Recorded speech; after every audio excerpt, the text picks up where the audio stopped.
Listening to that with me was our international affairs commentator, Douglas Herbert. Doug, you heard it at the end there, sort of relatively strong criticism of China there by Antony Blinken. What are your thoughts as to the US strategy here on China? Well, first of all, if you just listen to what he said, what is that? Basically, that entire quote saying? That quote could be summed up in 3 words. The America is back. That's a type of language that you used to hearing America say.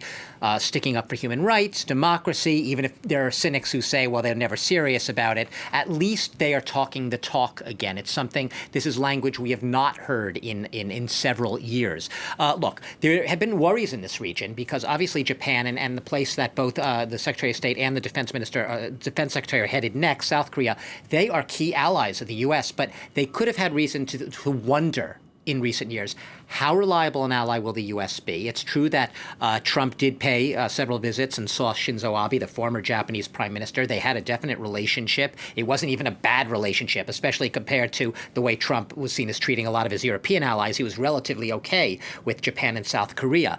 That said, there were worries that is Joe Biden going to go soft on China? That's really the overarching sort of premise of this trip. And if this mission has any sort of overarching objective, it's to send that message, and we just heard it in that quote, that we are your ally. We are not going to abandon you here, and we're going to say the things that you expect America to say if we say we're your allies. A, if China is making encroachments on territory in the East China Sea, in the South China Sea, in the Strait of Taiwan, if America is running roughshod over human rights or democracy, whether it be in Hong Kong or in Western Xinjiang with the Uyghurs, then we are going to be there and we will say exactly these things. That's what this mission's about, and that's why they're traveling together, because security and diplomacy go hand in hand on this mission.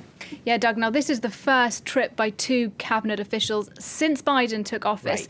Why do you think these 2, the Secretary of Defense and the Secretary of State, have chosen Japan and South Korea for this? Like I said, their first port of call, because these are the 2 allies. We've been talking for a long time with the U.S. about the pivot towards Asia, right?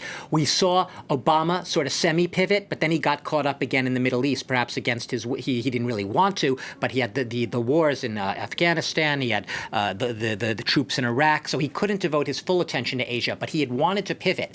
This is a true pivot. This is signaling Joe Biden has been very clear about this. He sees China as the biggest looming geopolitical threat, in a sense, to the United States, in a broader sense, to Western democracy and values in the 21st century. And this is his way of saying we are going to confront it head on. It is no accident that this trip comes a couple of days before Antony Blinken, not the defense secretary, but the Secretary of State, will be moving on from Seoul, which he's going on from Japan, to Alaska on the way home. Why Alaska?